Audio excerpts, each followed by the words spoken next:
Hello. नमस्कार दोस्तों, मेरा नाम है अजय कुमार साहनी और आप सभी लोगों का स्वागत है मेरे इस यूट्यूब चैनल साहनी कंस्ट्रक्शन में। तो आज के टॉपिक बहुत ही ज़्यादा इम्पोर्टेंट होने वाला आप सभी के लिए, तो प्लीज़ वीडियो को बड़े ध्यान से लास्ट तक देखते रहिए ताकि सभी चीज़ें आपको सही तरीके से पता लग पाए। आज का टॉपिक है grade of OPC and its strength accordingly IS 10262 के ऊपर बेस बात करने वाले हैं कि कितने टाइप्स के ओपीसी सीमेंट होते हैं, उसके कौन कौन से ग्रेड होते हैं और उसके स्ट्रेंथ के बारे में हम बात करने वाले हैं। ठीक है ना, तो चलिए वीडियो को स्टार्ट करते हैं। यदि आप हमारे चैनल पर नए हैं तो नीचे दिए गए रेड बटन पर क्लिक करके हमारे चैनल को सब्सक्राइब करें, साथ ही बेल आइकन को भी दबाएं। तो चलिए वीडियो को स्टार्ट करते हैं। सबसे पहले हम बात करते हैं इसके टाइप्स की। देखिए, आपको सिंपल पता होगा ओपीसी जो सीमेंट है जिसको हम ऑर्डिनरी पोर्टलैंड सीमेंट भी बोलते हैं, उसके 3 टाइप्स हैं। पहला 33 ग्रेड, दूसरा 43 ग्रेड और तीसरा है 53 ग्रेड। ये 3 ग्रेड में आपको जो सीमेंट मिल जाता है ओपीसी मार्केट में आपको इजीली। तो अभी लेकिन ये सिंपल तरीके से आप यदि आप सिविल फील्ड से रिलेटेड हैं, यदि आप IS कोड को डिटेल में स्टडी किए होंगे तब मे भी शायद आपको पता होगा कि 33 ग्रेड जो सीमेंट होता है इसके 2 कैटेगरीज में डिवाइड होता है। ठीक है ना, और 43 भी 2 कैटेगरीज में डिवाइड होता है और 53 भी 2 कैटेगरीज में डिवाइड होता है। तो नॉर्मल लोगों को सिर्फ ये ग्रेड्स के बारे में तो पता होता है बट इसके इंटरनल कैटेगरीज के बारे में नहीं पता। तो आज हम बात करने वाले हैं इसी के कैटेगरीज के बारे में और किस कैटेगरी में कितना स्ट्रेंथ होना चाहिए कि उस कैटेगरी में उस सीमेंट को हम इंक्लूड करें, उस सभी स्ट्रेंथ के बारे में ही बात करने वाले हैं। तो प्लीज़ वीडियो स्किप मत कीजिए, बड़े ध्यान से। ज़्यादा लंबा वीडियो नहीं होने वाला, सिर्फ 4 से 5 मिनट का वीडियो होने वाला। इसमें मैं सारी चीज़ें आपको क्लियर करने वाला हूँ। तो चलते हैं अपने ग्रेड के ऊपर। ग्रेड की बात हो गई, अब चलते हैं इसके स्ट्रेंथ के ऊपर। सबसे पहले हम बात करते हैं अपने 33 ग्रेड का, इसके कौन कौन से कैटेगरी हैं और इसके कैटेगरी कितने कितने स्ट्रेंथ हो सकते हैं, पहले हम वो देखते हैं। देखिए, सबसे पहले 3 यहाँ पे बात आती है 33 ग्रेड का। ठीक है ना, 33 ग्रेड को मैंने आपको जैसे बताया कि 33 ग्रेड सीमेंट को ओपीसी को एक ए ओपीसी 33 ग्रेड में इसको डिवाइड किया गया, एक बी ओपीसी 33 ग्रेड में इसको जो है डिवाइड किया, 2 कैटेगरी में इसको डिवाइड किया गया है। और यहाँ पर देखिए जो पहला कैटेगरी है कि ए कैटेगरी है, इसमें यदि आपका स्ट्रेंथ जो है 32.5 से लेकर 37.5 मेगा पास्कल के बीच में इसकी स्ट्रेंथ लाइज करती है, तब हम इसे इंक्लूड करेंगे ओपीसी 33 ग्रेड ए में। अब देखिए स्ट्रेंथ हम कैसे निकालेंगे पहले हम समझ लेते हैं।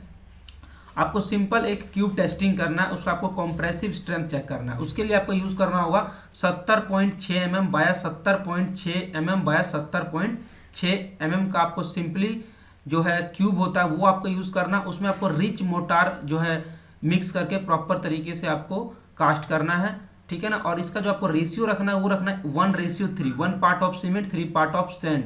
इससे आप प्रॉपर तरीके से मिक्स करके क्यूब कास्ट कीजिए और नेक्स्ट डे आप उस क्यूब को खोलकर क्यूरिंग के लिए 28 डेज के लिए आप उसे सिंपल छोड़ दीजिए। आफ्टर 28 डेज आप उसको कॉम्प्रेसिव स्ट्रेंथ मशीन में लेकर जाइए और वहां पर उसको ब्रेक करिए। तो वहां पर आपका कितना स्ट्रेंथ आता है उससे आप नोट डाउन कीजिए। यदि आपका स्ट्रेंथ 32.5 से लेकर 37.5 के बीच में यदि लाई करता है तो इसका मतलब वो 33 ग्रेड ओपीसी कैटेगरी ए में आता है। यदि उसका स्ट्रेंथ 37.5 से लेकर 42.5 के बीच में आता है तो उस सीमेंट को इंक्लूड करेंगे ओपीसी 33 ग्रेड कैटेगरी बी में। आई होप ये चीज़ें आपको समझ आ गया होगा। अब चलते हैं अपने नेक्स्ट कैटेगरी के ऊपर जो कि है 53 ग्रेड। ठीक है ना, नेक्स्ट है ordinary Portland cement OPC 43 grade. ठीक है ना, तो इसको भी 2 पार्ट में इसको जो डिवाइड किया है 2 कैटेगरी में। एक है ओपीसी 43 ग्रेड सी कैटेगरी और दूसरा है यहाँ पर ओपीसी 43 ग्रेड डी कैटेगरी। ये 2 कैटेगरी में इसको भी डिवाइड किया गया है। और अब इसका आप जो क्यूब स्ट्रेंथ यदि आप कॉम्प्रेसिव स्ट्रेंथ आप टेस्ट करते हैं और वहाँ पर आपको जो है रीडिंग आपको मिलती है 42.5 से लेकर 47.5 के बीच में, तो इसका मतलब ये हुआ कि ये जो सीमेंट है आपका ओपीसी 43 ग्रेड सी कैटेगरी में इंक्लूड है। ठीक है ना, इसको इस कैटेगरी में इस सीमेंट को रख सकते हैं। यदि आपका स्ट्रेंथ 47.5 से लेकर 52.5 के बीच में आता है तो इसका मतलब वो जो सीमेंट आपका है ओपीसी 43 ग्रेड डी का है। देखिए सीमेंट भी आप अलग अलग ही यूज़ करेंगे, जाहिर सी बात है। 33 ग्रेड का यदि आप सीमेंट उस मोटार में यूज़ करेंगे तो वो 33 के अकॉर्डिंगली आपको स्ट्रेंथ देगा। यदि आप 43 के ग्रेड का सीमेंट यूज़ करेंगे तो आपको 43 ग्रेड के अकॉर्डिंगली ही आपको स्ट्रेंथ देगा। लेकिन अब सिचुएशन ये है कि यहाँ पर आपको जो स्ट्रेंथ आ रहा है, ठीक है ना, वो आपको चेक करना, उसके कैटेगरी वाइज आपको डिवाइड करना है यहाँ पर कि कितना स्ट्रेंथ आएगा तो आपको सी में रखना है 43 ग्रेड सीमेंट को, और कितना स्ट्रेंथ आएगा आपको कैटेगरी डी में रखना है, राइट। ये सारी चीज़ आपको ध्यान रखना है। नेक्स्ट हमारा है 53 grade, next ordinary Portland cement OPC 53 grade. इसको भी जो है फ्रेंड दो कैटेगरी में इसको डिवाइड किया गया है, एक ओपीसी 53 ई ग्रेड और एक ओपीसी 53 एफ ग्रेड। इसको दो ग्रेड में इसको भी जो है डिवाइड किया गया है दो कैटेगरी में। और इसमें आपका जो स्ट्रेंथ का रेंज है ई कैटेगरी के लिए आपको 52.5 से लेकर 57.5 के बीच में यदि आपका स्ट्रेंथ आता है तो इसका मतलब ये जो ओपीसी 53 ग्रेड सीमेंट है इसको ई कैटेगरी में इंक्लूड करेंगे।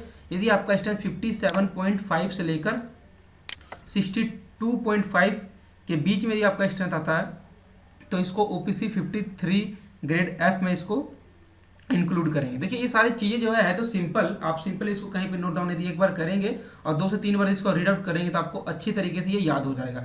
लेकिन दिक्कत यहाँ पर ये है, आप किसी भी फील्ड में जाते हैं, किसी बड़ी कंपनी आप जॉब के लिए जाते हैं तो यहाँ पर चांसेस है कि देखिए सीमेंट ही एक ऐसा क्वांटिटी है जो कि कंस्ट्रक्शन साइड बहुत ज़्यादा इंपॉर्टेंट है। तो मुझे लगता है कि आप सिविल फील्ड से हैं तो आपको इससे रिलेटेड चांसेस ज़्यादा है कि आपसे क्वेश्चन पूछ लेते हैं।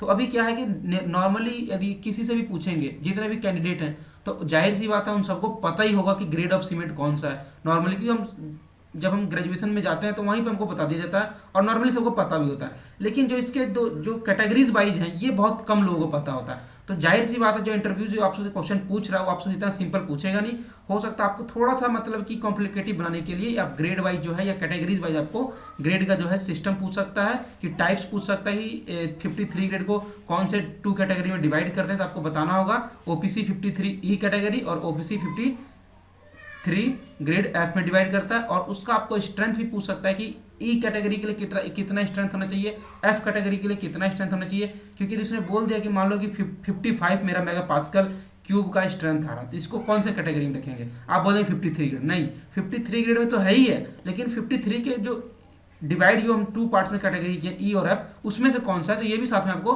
पता होना चाहिए, ठीक है ना। तो काफ़ी ज़्यादा इंपॉर्टेंट क्वेश्चन आप सभी को पता होना चाहिए यार, सिंपल सिंपल चीज़ें हैं, यही सब पूछा जाता है और इसके अलावा कुछ नहीं पूछते हैं, ठीक है ना। और मुझे उम्मीद है वीडियो आपको पसंद आ रहा होगा। यदि वीडियो पसंद आ रहा है तो लाइक कीजिए, हमारे चैनल पे आप नए हैं तो नीचे दिए गए रेड बटन पर क्लिक करके हमारे चैनल को सब्सक्राइब करें और ऐसा ही वीडियो देखने के लिए हमारे चैनल के साथ जुड़े रहें, ठीक है ना। तो वीडियो देखने के लिए आप सभी लोगों का बहुत बहुत धन्यवाद। मिलते हैं ऐसा ही नेक्स्ट वीडियो, तब तक के लिए बाय।